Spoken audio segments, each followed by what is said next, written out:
दत्तगुरु सहकारी गृहनिर्माण संस्था वाशी यांच्या रहिवाशांना भेटण्याचा योग आला. अनेक रहिवाशांनी जवळपास 50-53 रहिवाशांनी सह्यानिशी पत्र दिलं होतं. त्या पत्राप्रमाणे त्यांनी सांगितलं की स्वयं पुनर्विकासाचं मार्गदर्शन मी त्यांना करावं आणि त्याकरता आज या ठिकाणी मी आलो. स्वयं पुनर्विकासाचं मार्गदर्शन ज्या ज्या ठिकाणी लोक बोलवतात त्या ठिकाणी मी मार्गदर्शन करतो. स्वयं पुनर्विकासाची संकल्पना ही मूळ संकल्पना माझी. गेल्या 10 ते 15 वर्षापासून मुंबईमध्ये स्वयं पुनर्विकास राबवण्याचा आम्ही आटोकाट प्रयत्न करतोय आणि त्याला भरपूर यश आलेलं आहे. मुंबईमध्ये सध्या 32 इमारती 32 सोसायट्या स्वयं पुनर्विकास पूर्ण झालेल्या आहेत आणि 1800 सोसायट्यांनी स्वयं पुनर्विकासाचा ठराव केलेला आहे आणि त्या विविध स्तरावर आहे. मुंबईतल्या सोसायट्यांना जो लाभ झाला त्याचे 2 उदाहरणं आपल्याला मी इथल्या लोकांना मी देऊ इच्छितो. दत्तगुरु सहकारी गृहनिर्माण संस्थेच्या लोकांना खास करून मी सांगू इच्छितो की चेंबूरला चित्रा सोसायटीमध्ये 380 फूट कार्पेट एरिया त्यांचे होते आणि बिल्डरांकडे ते गेले. कोणताही बिल्डर 515 फुटापेक्षा अधिक फूट द्यायला त्यांना तयार नव्हता. त्यानंतर त्यांनी स्वयं पुनर्विकासाचा निर्णय घेतला. एकाही रहिवाशाने एकही पैसा न काढता त्यांचा स्वयं पुनर्विकास पूर्ण झालेला आहे.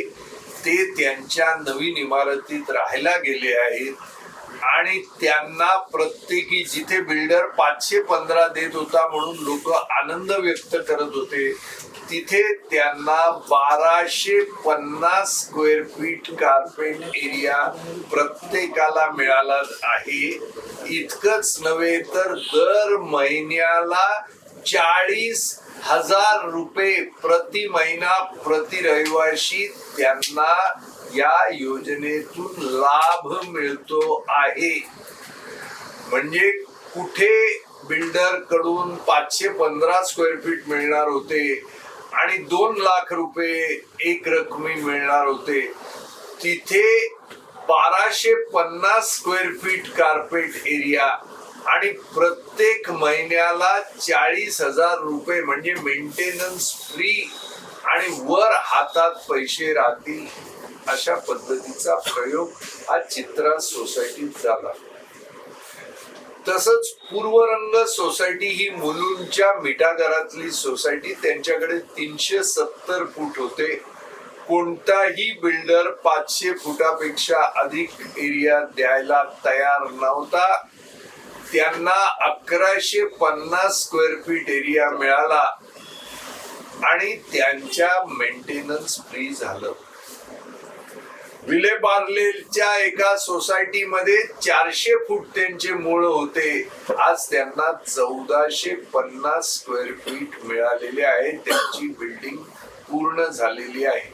अशा पद्धतीच्या 32 सोसायट्या मुंबईच्या झाल्या आणि हे लोन नवीन UDCPR आल्यामुळे नव्या मुंबईत सुरू झालं आणि नव्या मुंबईत देखील स्वयं पुनर्विकासात विकास केला तर बिल्डर देतो त्यापेक्षा अधिक एरिया, बिल्डर देतो त्यापेक्षा उत्तम प्लॅन, बिल्डर देतो त्यापेक्षा चांगल्या प्रतीचं बांधकाम, बिल्डर कधीच वेळेवर बांधकाम देत नाही तर वेळेवर बांधकाम.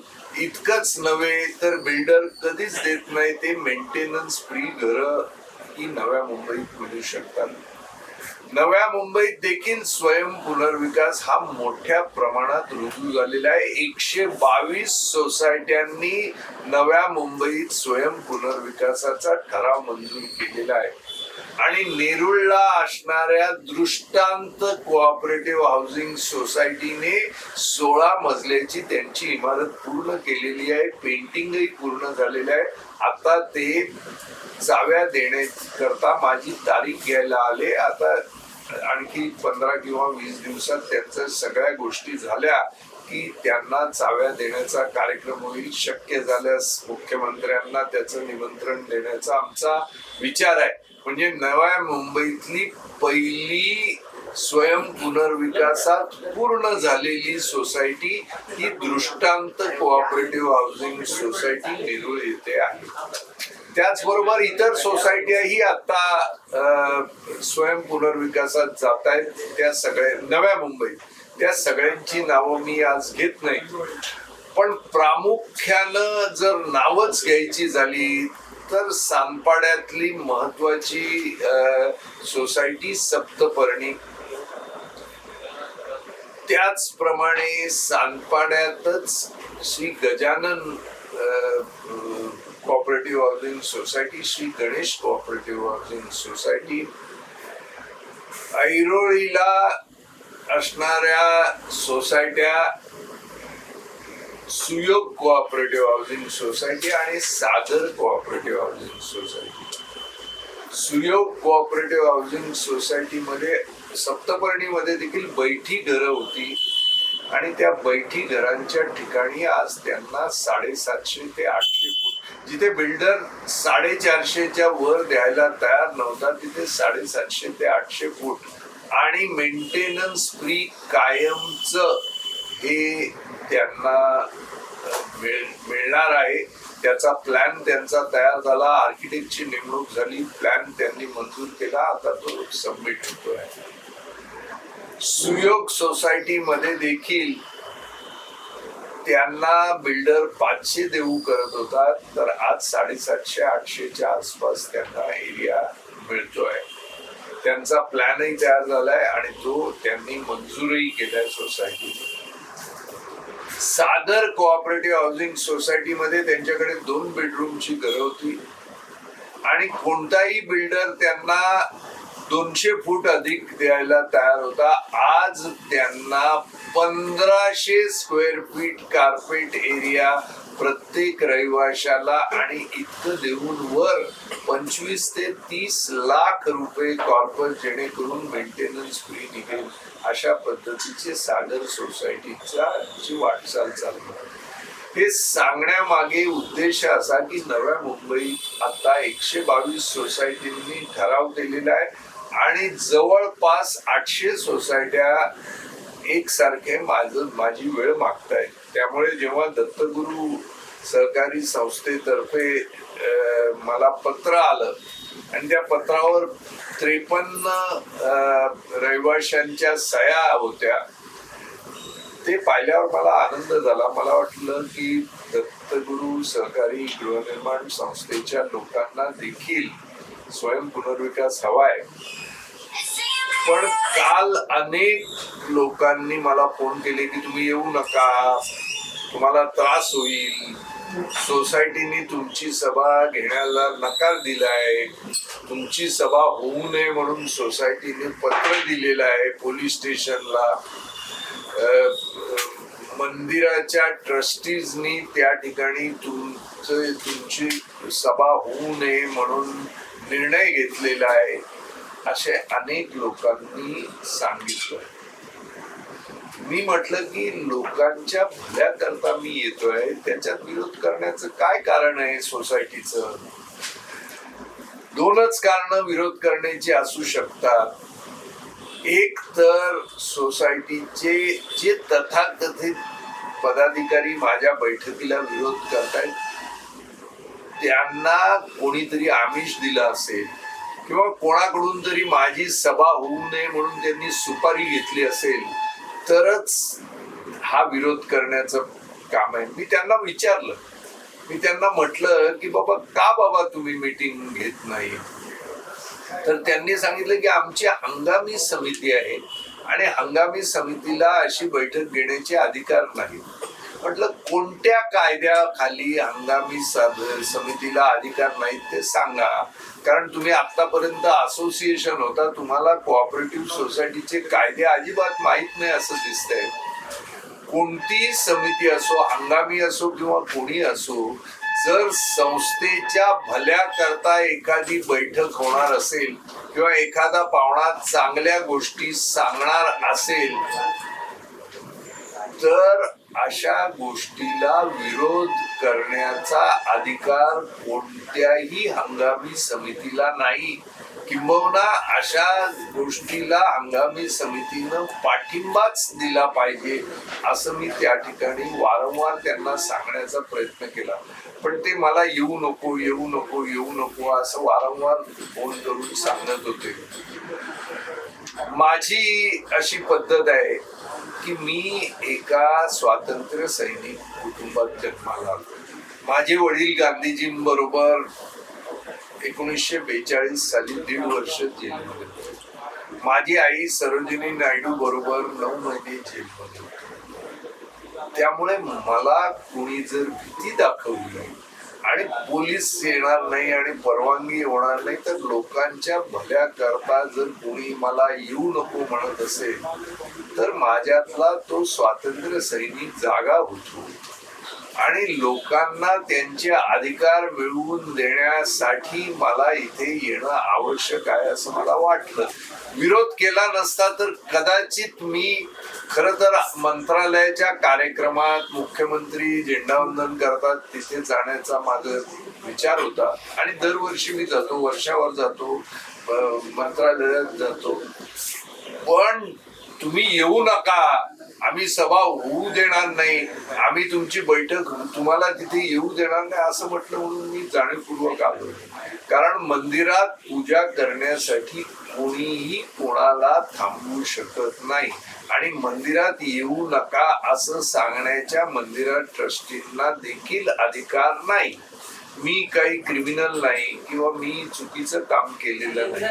मी मंदिरात येऊ शकतो, देवाची पूजा करू शकतो, मंदिरात आलेल्या भक्तांना भेटू शकतो, त्यांना मार्गदर्शन करू शकतो. कोणताही कायदा असं म्हणत नाही की मंदिरात आलेली व्यक्ती ही इतर व्यक्तींशी बोलू शकत नाही किंवा मार्गदर्शन करू शकत नाही. त्याप्रमाणे लोक आली आणि मी मंदिरात बसलो आणि लोकांचं प्रबोधन केलं, मार्गदर्शन केलं. लोक या मार्गदर्शनाने समाधानी होते. ज्यांना हे मार्गदर्शन नको होतं त्यांनी पोलिसांना बोलवलं, पण पोलिसांना मी स्पष्ट सांगितलं की मंदिरात येण्यापासून तुम्ही मला कोणत्या कायद्याखाली थांबवू शकता. ते म्हणाले नाही, आम्ही तुम्हाला मंदिरात येण्यापासून थांबवू शकत नाही. मग मंदिरात आलेल्या भक्तांशी बोलण्यापासून तुम्ही कोणत्या कायद्याखाली मला मज्जाव करू शकता. ते म्हणाले मंदिरात आलेल्या भक्तांशी तुम्ही बोलू शकता. त्या पद्धतीनं मी बोललो आणि मी बोलल्यामुळे लोकांचं समाधान झालं. आता काही दिवसानं जवळच एक हॉल घेऊन तिथल्या रहिवाशांनी सांगितलं की जवळच्या हॉलमध्ये किंवा शाळेमध्ये ते सभा घेणार आहेत आणि त्या सभेमध्ये दत्तगुरू सहकारी गृहनिर्माण संस्थेच्या विषयीचे सर्व गोष्टी मी उघड करणार आहे. आता थोडक्यात त्या सोसायटीच्या संदर्भातले काही आकडे बघितले तर लोकांना चक्कर येईल. त्यामुळे हे आकडे समजून घेणे आवश्यक आहे. दत्तगुरू संस्था ही 11,503 चौरस मीटरवर वसलेली संस्था आहे. आधीच्या नियमाप्रमाणे 3 FSI मिळत होता, म्हणजे 11,500च्या ठिकाणी 11,505 गुणिले 3 म्हणजेच 34,515 इतके स्क्वेअर मीटर त्यांचे होतात. त्याच्यावर आधीच्या नियमाप्रमाणे त्याच्यावर रेसिडेन्स करता 60% 35,505च्या वर 34,505च्या वर 60% हा एन्सिलियरी येतो. म्हणजे 60% एन्सिलियरी जर आपण बघितला तर ढोबळ मनाने जरी आपण कॅल्क्युलेट केलं तरी 20,000 स्क्वेअर मीटर एन्सिलियरी म्हणजे 34,000 अधिक 20,000 म्हणजे 54,000 स्क्वेअर मीटर इतके बांधकाम शक्य आहे. त्याच्यावर 5% ग्रीन बिल्डिंगी करता लागतंय. ते 54,000वर 5% म्हणजे साधारणपणे 57,000 फूट आधीच्या नियमाप्रमाणे होत होतं. तर 400 लोकांना आपण प्रत्येक 480 लोकांना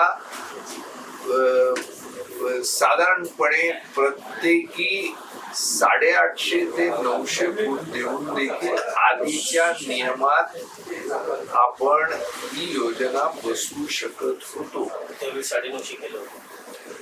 950च्या आसपास ते जुन्या ह्याच्यामध्ये बसू शकत होतं. कोणताही बिल्डर 450-500च्या वर देत नाही आणि म्हणून बिल्डरांचे दलाल प्रत्येक माणसाचे हक्काचे 900 फूट मिळाले तर त्याच्यात 450 बिल्डरनी दिलेले उरलेले 450 30,000 रुपये पर स्क्वेअर फीट मध्ये प्रत्येक माणसाचे 450 फूट म्हणजे 1,20,00,000 रुपये प्रत्येक सभासदाचे लुटून बिल्डर कडे देतात. असे लोक या सोसायटीत आहेत. हे पाहून मला आश्चर्य वाटतं. लोकांना बिल्डर कडून लुटून घ्यायचं असेल तर मी काय कोणी थांबवू शकत नाही. एखादा झोपलेला असेल तर त्याला जाग करता येईल, पण झोपण्याचं सोंग केलेलं असेल तर त्याला कोण जाग करणार. हे होते आधीचे नियम. आता नवीन नियमाप्रमाणे जर तुम्ही क्लस्टर मध्ये गेलात तर तुम्हाला 4 FSI अधिक 60% म्हणजे 11,505 वर 4 FSI नी समजा 46,000 चौरस मीटर तुम्हाला ते मिळणार. त्याच्यावर 60% रेसिडेन्स आणि 80% कमर्शियल म्हणजे 44,000वर 60% म्हणजे साधारणपणे आणखी 25,000 म्हणजे 55, 65, 70,000 स्क्वेअर मीटर म्हणजे 7 लाख फूट या ठिकाणी बांधकाम होईल आणि पैकी किमान 1 लाख फूट कमर्शियलचे होईल आणि याची विक्री करून आपल्याला 900 काय 1000 काय 1200 सुद्धा मिळू शकतील. विक्रीचा दर काय याचा विचार करून कोणताच बिल्डर इतके देऊ शकणार नाही. त्याचं सविस्तर कॅल्क्युलेशन आजच्या सभेमध्ये मला बोर्डावर करून सगळ्यांसमोर मांडायचं होतं, पण ते करण्यापासून त्यांनी गोंधळ घातल्यामुळे मी ते करू शकलो नाही.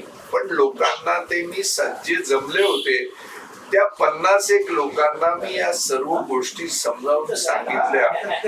पण सर्व 480 लोकांपर्यंत माझा आवाज पोचावा म्हणून मी आज या ठिकाणी आपल्याशी बोलत आहे.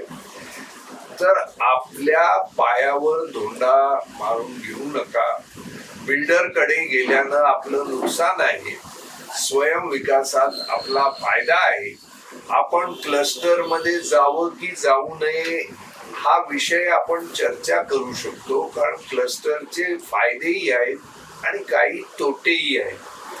तर लोकांनी फायदे तोटे क्लस्टरचे समजून घेऊन त्याचा निर्णय घ्यावा. पण कोणत्याही परिस्थितीत बिल्डर कडे जाऊ नये कारण बिल्डर देतो त्यापेक्षा अधिक एरिया, बिल्डर देतो त्यापेक्षा उत्तम प्लॅन, बिल्डर देतो त्यापेक्षा चांगल्या प्रतीचं बांधकाम, बिल्डर देतो त्यापेक्षा जास्त सोयी, एम्युनिटीज ज्याला म्हणतात त्या, आणि बिल्डर कधी देत नाही तसं वेळेवर बांधकाम, वेळेवर चाव्या, आणि बिल्डर कॉर्पस फार थातूर मातूर किरकोळ देतो. तर इथे मेंटेनन्स फ्री आयुष्यभर नवीन घरामध्ये 900 फूट असो 1200 असो किती फूट असले तरी आपल्याला मेंटेनन्स फ्री आयुष्यभर मिळू शकेल इतका कॉर्पस मिळेल. त्यामुळे आपलं जगणं फुकट होऊ शकेल. अशा पद्धतीची योजना आपल्याला करणं शक्य आहे. मी हे जे प्रचार करतोय, प्रसार करतोय स्वयंविकासाचा, याच्या करता मी कोणाकडून काहीही पैसे घेत नाही. जितक्या नव्या मुंबईत 122 सोसायटींना मी मार्गदर्शन करतोय, कोणाकडूनही एकही पैसा घेतलेला नाही. हे मी पैशाकरता करत नाही. लोकांना तुम्ही मुंबईतून विस्थापित होऊन आज नव्या मुंबईत आलात, आता पुनर्विकासाच्या निमित्तानं पुन्हा नव्या मुंबईतून विस्थापित होऊन कुठे कल्याण किंवा कुठे कर्जत किंवा पनवेल अशा ठिकाणी जाण्याची तुमच्यावर पाळी येऊ नये म्हणून मूळ नव्या मुंबईच्या नागरिकाला आणि रहिवाशाला नव्या मुंबईतच टिकून ठेवणं आणि पुढच्या पिढ्या इथेच राहाव्या याच्या करिता हे माझं अभियान आहे. आणि या अभियान करण्यापासून कोणीही मला थांबवू शकत नाही. आणि जे थांबवणारे आहेत या अभियानाकरता दत्त गुरु सोसायटीने जर स्वयंविकास करण्याचा निर्णय घेतला तर तो निर्णय घेतल्याच्या दिवसापासून चाव्या हातात देईपर्यंत संपूर्ण मार्गदर्शन एक पैसाही न घेता मी करायला तयार आहे. तसं मी सर्वच सोसायट्यांना करतो तसं आपल्यालाही करेन. मात्र आपल्यामध्ये जे बिल्डरची दलाली करणारे लोक असतील किंवा बिल्डरांच्या सांगण्यावरून अडथळा आणणारे लोक असतील त्यांच्यापासून आपण सावध राहावं आणि अशा लोकांच्या भुलथापांना बळी पडू नये आणि आपला फायदा कशात आहे याचा विचार करावा आणि त्या विचारातूनच पुढची वाटचाल करावी. आपण सर्व स्वयंविकासाच्या या वाटचालीत सामील व्हाल अशी मला खात्री आहे. आणि पुन्हा आपण ज्या ज्या वेळेला बोलवाल त्या त्या वेळेला मी येईन आणि मार्गदर्शन करेन. धन्यवाद.